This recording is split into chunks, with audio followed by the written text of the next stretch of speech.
right, so we're live. So today we got something that's a little bit different here on the Maverick Times podcast, episode 0088, 88 episodes already. So we have Tom Joseph, who is the founder of America's Main Street Party. Yes, a political party type. He's going to explain a little bit more about it. It's not your typical Republican or Democrat party, but it's something to, how do I say, demolish the norms. And that's why we're kind of excited. I know we were trying to get with Mr. Joseph here for quite some time, a couple of months of back and forth. And today, I mean, FIFA game and all with the U.S. playing, we thought, hey, we're still going to go ahead and get this done. So let me go ahead and bring on the founder of America's Main Street Party, Tom Joseph. Isaac, thanks so much for having me on your show. You'll have to let me know if the USA scores because they're in the background. No, that's actually pretty nice. I have it. I have the little updates here on myself as well, right next to me on a screen I have on this side. Yeah, But we went back and forth, so I wanted to go ahead and continue on with that. But I love the introduction, demolishing the norms, because I do think that we have to rethink in a big way how we choose who represents us in Congress.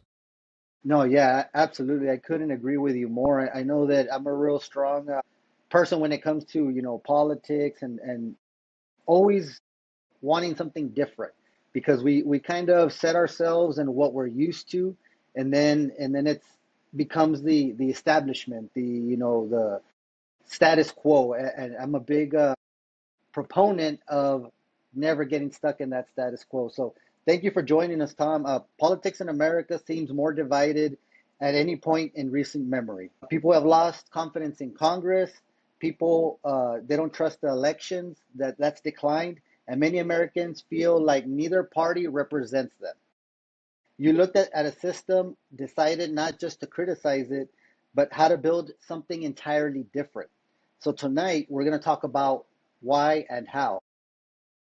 So first of all, before we get started, Tom, I really want to know the man behind this Main Street party, right?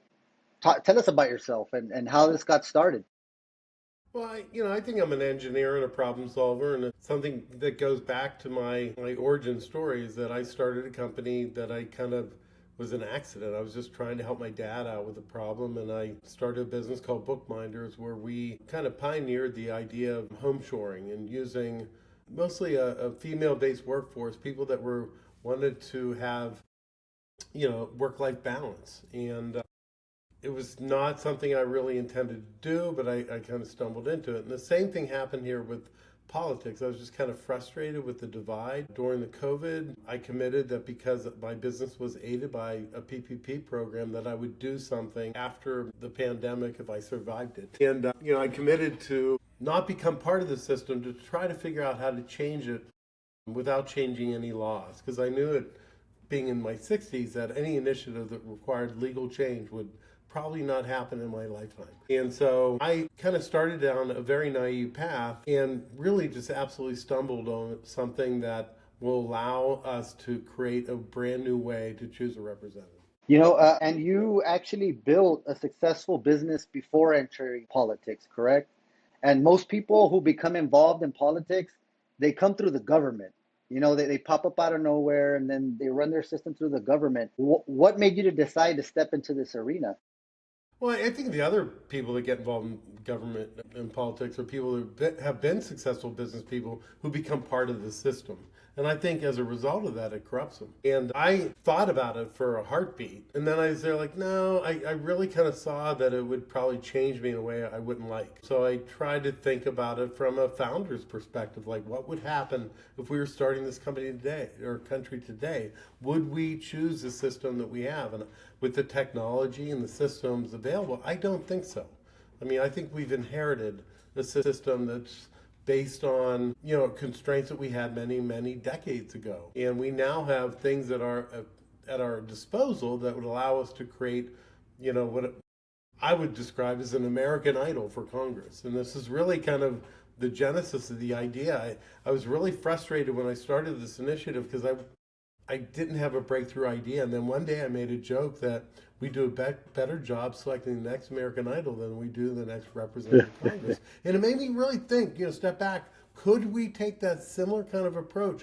create a platform where money was not involved. I mean, a contestant there cannot buy that championship.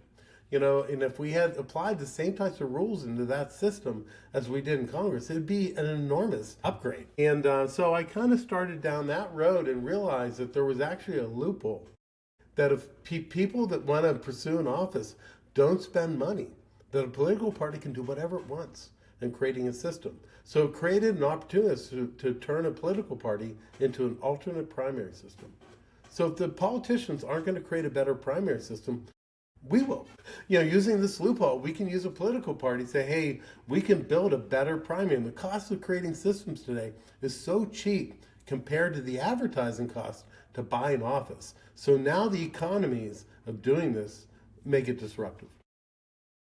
No, and that's what we see. I think that, a lot of people see, and there is other parties out there, right? Whenever we go and vote, we see, libertarian, we see these different parties, but there isn't too much activity on them.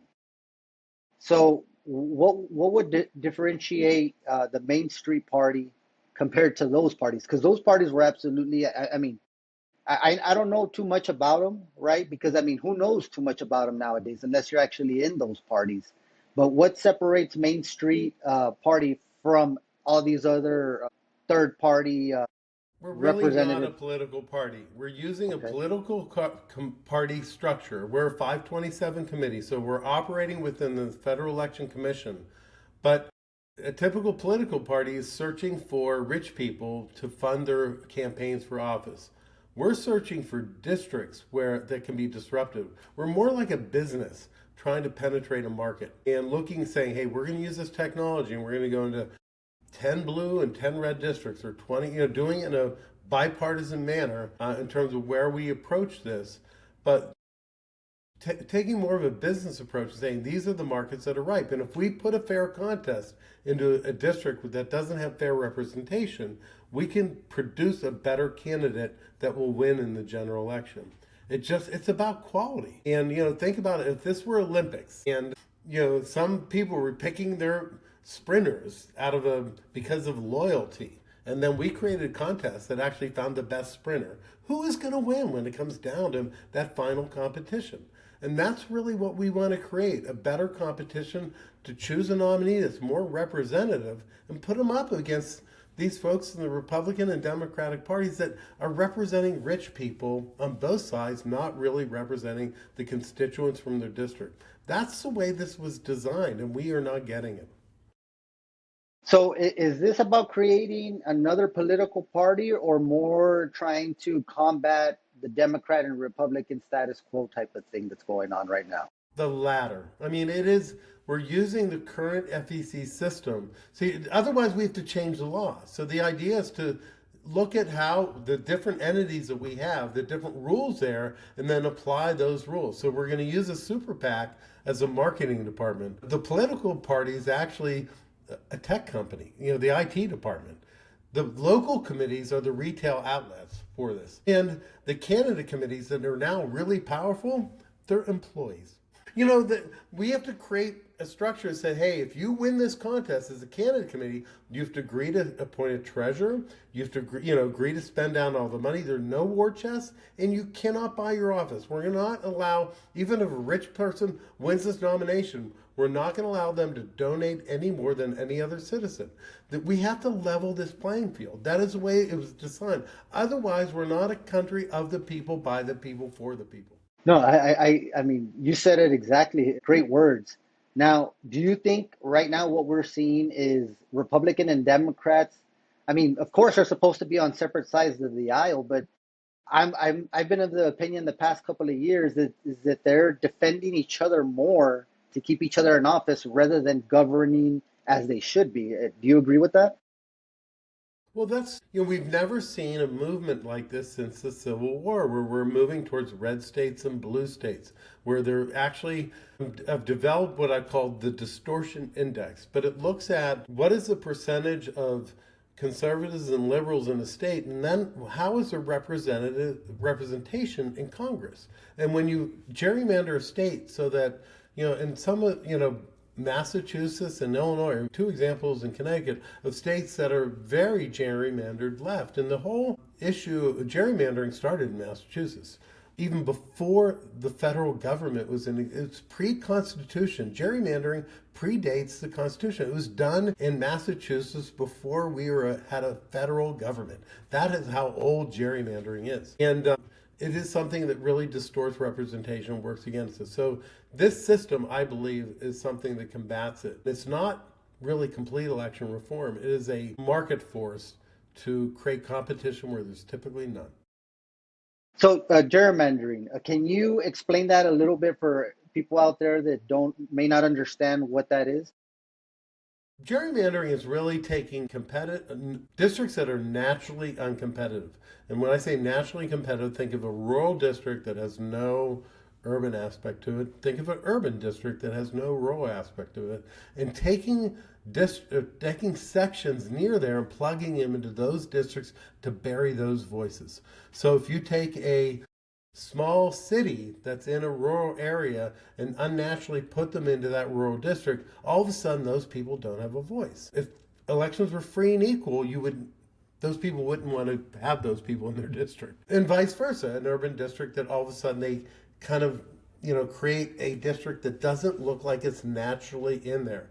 Gerrymandered districts are very interesting. They're named that way because it looked like a salamander. And if you look at districts and they have a very unnatural shape to them, they've probably been manipulated by one of the parties for their.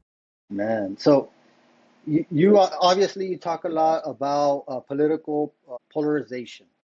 What is driving that polarization today? Is it the media? Is it social media? The money? Primary elections? What's going on? Money. So, extremism, think about it. If moderation, people don't get excited about because they think naturally we all agree on this. But if you represent an issue that you have to push over the top because only a third of the country agrees, that you spend a lot of money on it. And our system is now geared for the parties to be structured that way. And if you aren't extreme enough, right or left, they're going to primary you to the right or left. And this is a system that more or less says that, hey, if you primary somebody to the right or left, we're going to have a candidate that's going to be pink or baby blue. So what happens is you're taking districts that are really naturally ruby red and navy blue, and you're putting the opposition party in there, and it makes them pink and baby blue. And if the system produces a true representative, they'll be more center than the ones they have. And we're going to exploit that numbers problem that they created. So I guess the biggest criticism here is involves money. So how much do you think it actually influences wealthy donors have over these elections? Well, If right you would now have it to is. put a percentage on it, sorry. Well, it's 100% because right now it's the only system that we have. So money is that. So until you create another system, then it has ultimate influence. We have a system that's totally based on money. In fact, the media is totally bought into it. They'll look at a campaign and say, hey, Isaac has 3 times the amount of money as Tom. Isaac is the favorite. He's can outspend Tom in advertising. Seriously, that is what they look at. Every quarter they look. That's our system. Has nothing to do with popularity. So if we introduce a contest where it's easy for people to match.com themselves to a representative, that restores the power to the people, because not only does it do it once, the power happens on re-election. We can make them accountable. Right now, the current system doesn't make representatives accountable. So would your system actually eliminate super PAC? No, we're going to use it And, until they and get rid of them, use it to our advantage. But we use a super PAC that doesn't assign its campaign funds to the general election until the people have chosen the representative. It's a totally backwards way of doing it. Right now, super PACs align with interests or people. We're saying, hey, let's create a super PAC that will support the choice of the people of who the representative is. It's a super PAC that restores the voice. I know it sounds, are we going to be able to find some super PAC donor in the middle? I think so, because this is somebody who could go down in history as capitalizing a more perfect union. They're restoring the voice of the people. There's no other super PAC that does work for the common good like this super PAC. It's a unicorn. Oh, I think you froze. Isaac, did I lose you? All right. Sorry about that. My apologies. So you having some bad weather down there? Yeah, I didn't even know. Right now, my kids came in and they told me that the weather's acting up outside, and I guess that's what it was. It just kind of knocked me out, and I had to restart everything. So my apologies, my apologies. That's okay. Where you start from scratch? I'm sorry. Where do we restart from zero? No, no, Oh, no. okay. We can keep on going as we are. Later on, whenever I do the editing, I'll kind of cut it up to where it won't show too much Yeah, I think we were talking of about the super break. PACs. You asked a question about whether we would get rid of super PACs. Are we on now? Do you want to just roll back in? Yeah, yeah, we're live. Okay, cool. So yeah, I think regarding super PACs, our system can work with or without it. In fact, with the recent Supreme Court ruling, they've allowed more direct coordination between candidates and political parties. So, under this new structure, that would work. But it would even work faster with a super PAC because people with a lot of money could basically help us do this a lot quicker. So, in that sense, a super PAC, I would like to see Citizens United actually not be overturned in the short term because it could be a tool to take down the two-party system faster. Yeah, and well, we're used to seeing the super PACs kind of dictate where all the money gets poured into, right? Yeah, they do, but think So, about it. I mean, they're fighting over. I mean, it's so ridiculous. There's so much money spent on so few people. So okay, you want to waste that money? Yeah, right? I mean, in Georgia, they were spending so much money on that Senate race for a so small fraction. If they had not spent that money, would it have made a difference? Maybe not. So I don't know. I look at the super PAC as that it can be an asset for us, and it's a tool that leads to a lot of wasteful political ad spending. I live in Pennsylvania. It's just awful what happens here when you're in a purple state. The amount of money spent here, you can barely enjoy timeouts from football. so your proposal changes how the candidates are nominated. Can you walk us through that process, how it would work, in simple terms so everybody can understand? Yeah, like I said, the right now the way political parties work is they search out rich people to run for office. This particular initiative is focused on the United States Congress. We'd be looking at finding an equal number of red and blue districts that we believe have the right statistics where a candidate who merges will be favored then in the general election. So what would happen would be months before our primary is our super PAC would come in and start marketing public service announcements, say, hey, this district, is a place where we think we can change how, you know, Congress works. And we would like people to think about either running for Congress for free or being on a political committee that helps administer that contest. And if you decide that you're going to run in the contest, you would go into our portal and you build a campaign.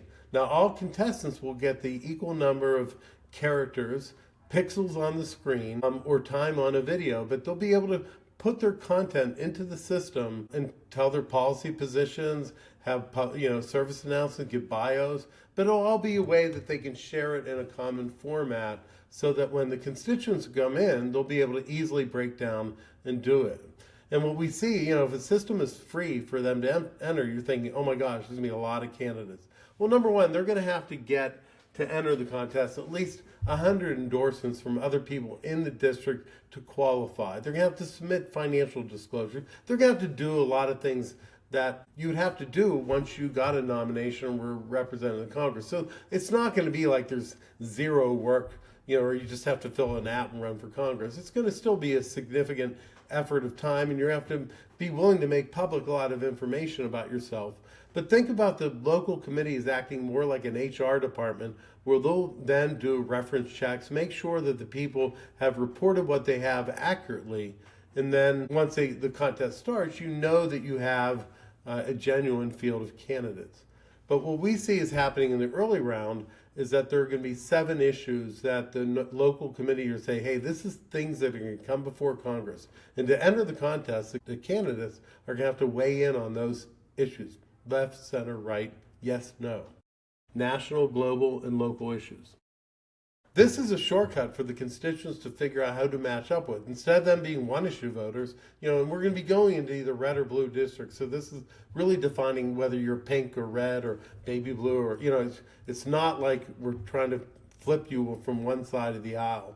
But they'll be able to go in there and look specifically on the issues that are meaningful to them and say, hey, if I pick these 3 or 4 issues, I find that out of the 100 prospective candidates here, 20 match up. Do I really need to research, or can I just approval vote them through? So the idea of approval voting is you get to endorse everybody that matches your values. So instead of you applying one vote, you're voting for all 20 that match your votes. Just like American Idol. You're not restricted to just support one singer. You can say, hey, I want these 10, and if 2 make the top 20, I'm happy. Same thing here. So you can try this out. We have a demo of the app with Avatar Can, but get to the top 20. Hey, 10 of my folks are left. Do I research them? Maybe I approval vote them. But we want to get to a top 4, and at that point, we want to have more of a town hall format, additional content. Now I think the expectation on the constituents is you're down to 4. You can research them a little bit more. Maybe use ranked choice voting or star voting, but get to a top 2. I mean, there's a lot of complaints about ranked choice voting because it's not a great system to eliminate a large field of 1. But to go from 4 to 2, I think it's a decent system to use like a Heisman or ranked choice system to get to the final 2, have a debate, have everybody weigh in on that last person. Now, you can think about this, Isaac. Maybe this thing started out in the first round that people like in original Olympic trials, not everybody's tuning in. But over 5 rounds, more and more folks are going to say, hey, now I'm interested. My neighbor's in. This person I know is in. Or and there's a momentum. And our goal is to either equal or exceed the turnout for the public primary, which is only about 100,000 people. So if we use the super PAC to market the contest, it's fair, it's compelling. I mean, every 4 years we get into what is curling, So people are interested in politics, and I think if it's fair and compelling, they'll get into it. A lot more than they get into the primary. We just get a bunch of terrible ads and text messages. So create a better contest. If people want to know why people are checking out, it's because it's an unfair contest with bad candidates. No, yeah, and I mean, so at least what I've noticed is that there's a lot of extremism nowadays. Extreme right, extreme left. Back in the day, I think there was a lot of, moderates, people like kind of down the middle. They vote, depending on what choice. So do you think that with this tool, we'll be able to get away from that extremism of politics to that, extreme left, extreme right? Well, the goal is to go from a two-party system to a 4-faction system. I think if we elect enough folks out of the system, you're going to have 2 moneyless caucuses, 1 pink, 1 baby blue. And there's political science that go back to like the 50s and 60s. We actually had liberal Republicans and conservative Democrats. And that, even though it looked like 2 parties, we actually had 4 factions. And that tended to balance things out. And that was the most productive government that we had, was during the 50s and 60s, post-war government. And if we can, I believe that if we can kind of break the two-party system into a 4-faction system, we'll have a lot more compromise. It'll force really government to work the way it should. So let's bring us a little bit closer to home here. Here, Maverick County, Eagle Pass, it's predominantly Democrat. It's been like that since longest I can remember, since I was a little kid. Recently, the Republican Party has kind of ramped up a little bit, but why should somebody, I'll tell you this, we're notoriously bad at voting. We just recently had county elections. I believe we had maybe 7,000. So you're talking about maybe hovering around 10% out of 35 to 40,000 registered voters. There's around 60,000 in the whole county. So it's really bad. People within the city limits, the city of Eagle Pass, which is the county county chair, I'm sorry, they tend to vote more than the county does. So why should somebody in our neck of the woods care about this system, or what's the advantage of having this type of system? Because I'll tell you, a lot of people here, I mean, I think the Republican Party had under 1,000 votes of people actually going out there. You know, not that the Democrat was so much higher, but you're getting 11, 12% of the registered voters. Would this type of system encourage more voters to get out to the polls?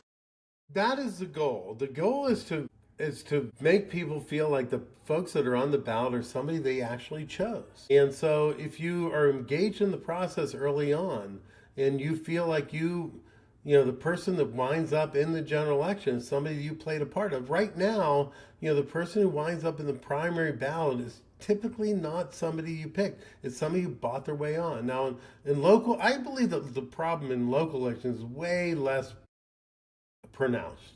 That people tend to know their local officials, and there's that. But as the numbers grow, there's more of that disconnect. And when you think about people in the state and federal legislature, those people are pretty disconnected from the real people, and money is really swinging what happens there. So I think from that standpoint, that's really where we're being misrepresented the most. For the school boards and county positions, I think they're a lot truer. Not that money isn't playing a big part of that, but I think if people were a lot more engaged in the federal and state elections, then as a spillover, they're going to be a lot more engaged in the local elections. Yeah, well, we're in Congressional District 23.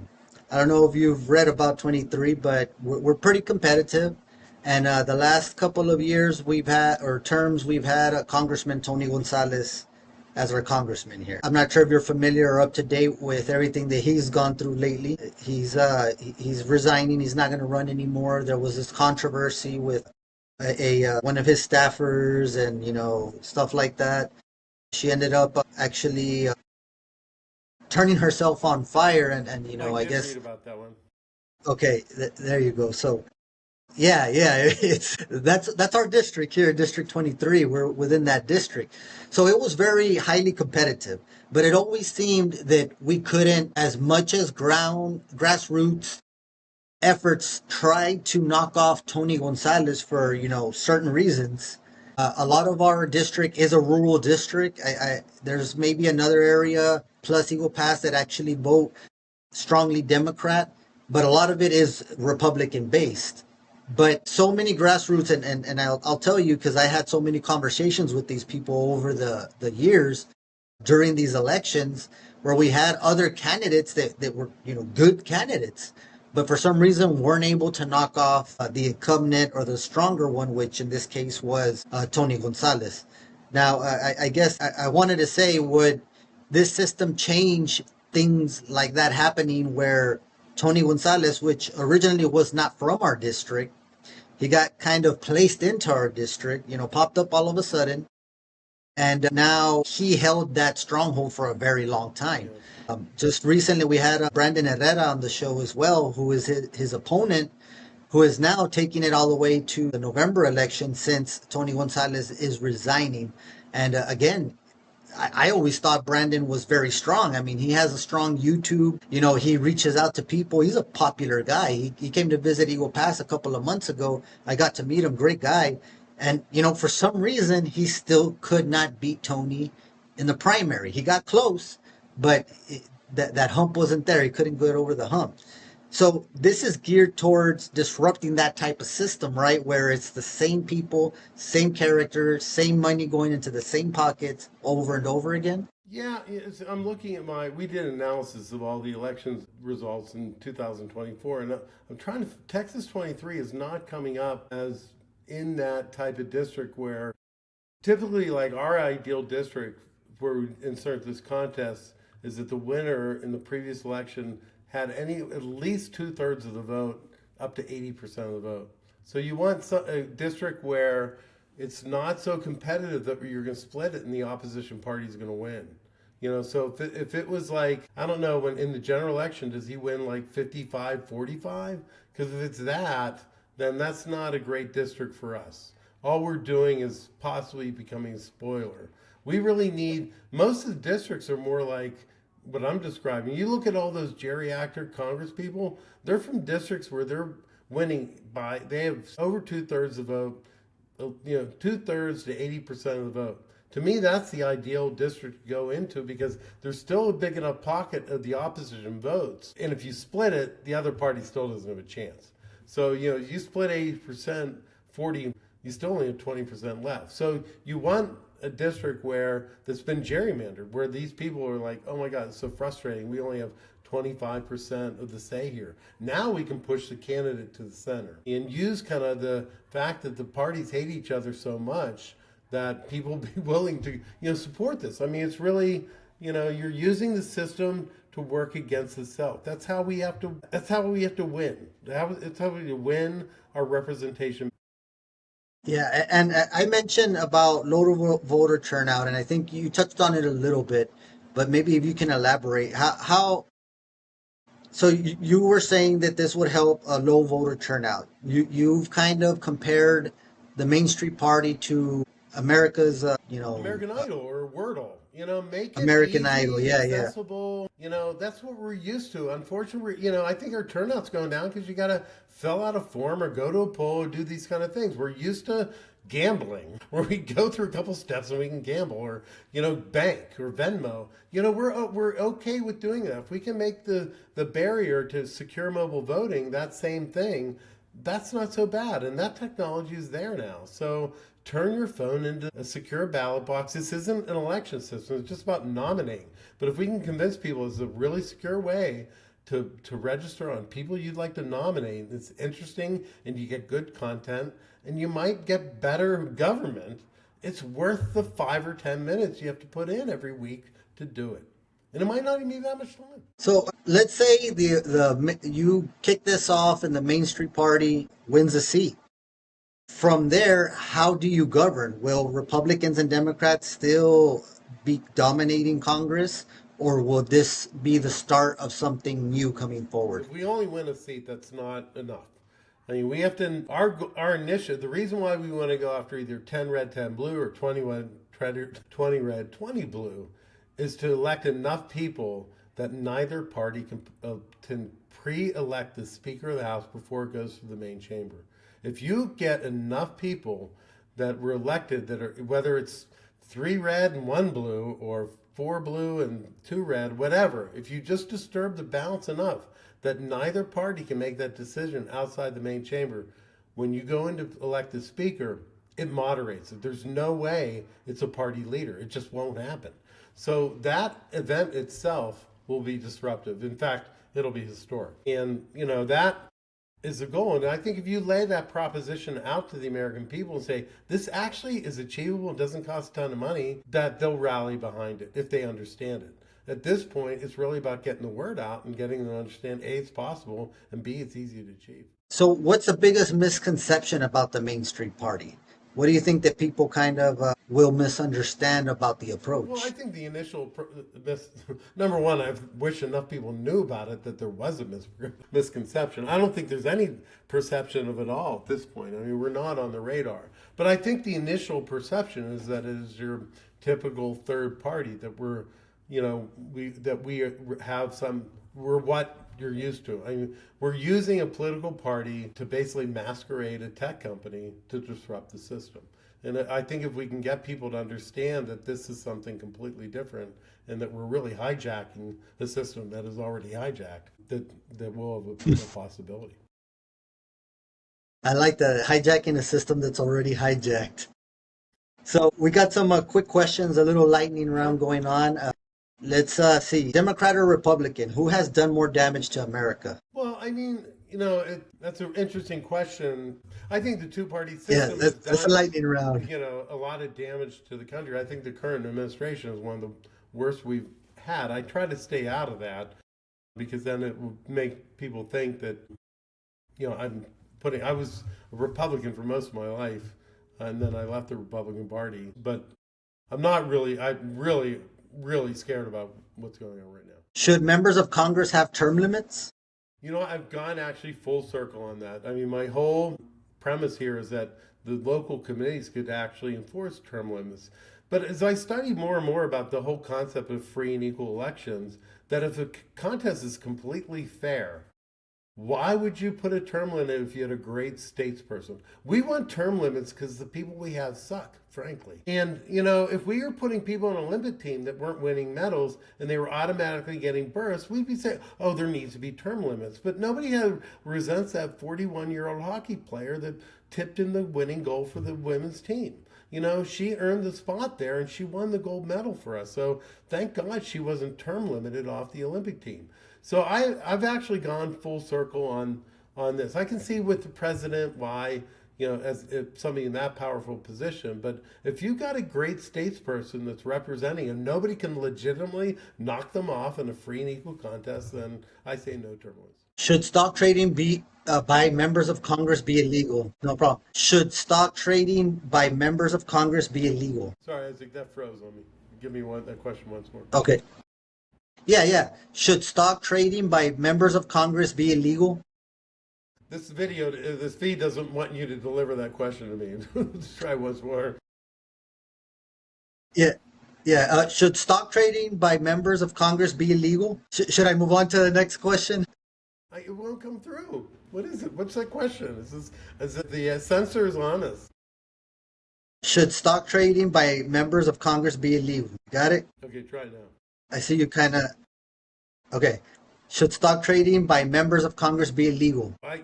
Should it be? Yeah, absolutely. Well, illegal. I think their funds should be put into a blind trust. I mean, they're too, and I think the results, as they study, the Congress people are way outperforming the market. That just doesn't happen. So definitely some regulation needs to be done there. Do you think the Electoral College should remain a standard in elections? Actually, I do. Wilson, James, he's Mr. Free and Equal. He came up with the Electoral College.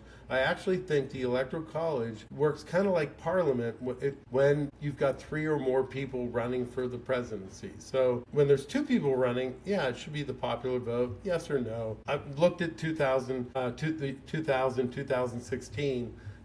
There's actually a case to be made that even though the Republicans won the presidency, that the right party won. I mean, they won all the seats. If it was down to a tiebreaker, if it's a really narrow margin, should the tiebreaker be the number of states that's for the presidency? Because really, the electoral difference is the Senate. But are you willing to give up that inaccuracy? Say that, hey, if you get 3 candidates, you may have somebody with 36% of the vote.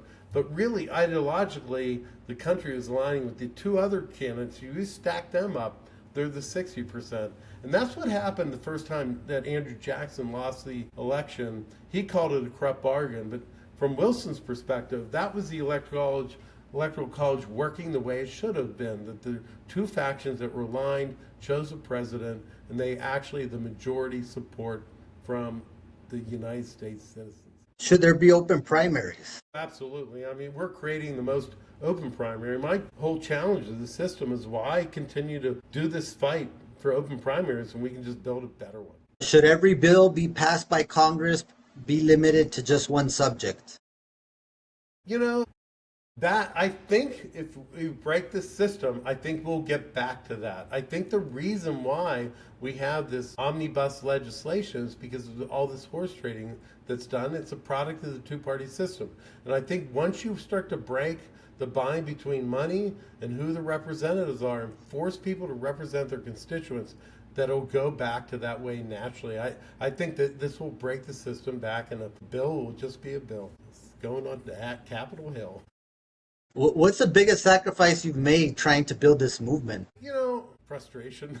Not really. I mean, this is my retirement project. I every day, I feel like we're doing more than I originally thought out. I didn't think I'd do anything, let alone come up with an idea that could potentially disrupt the system.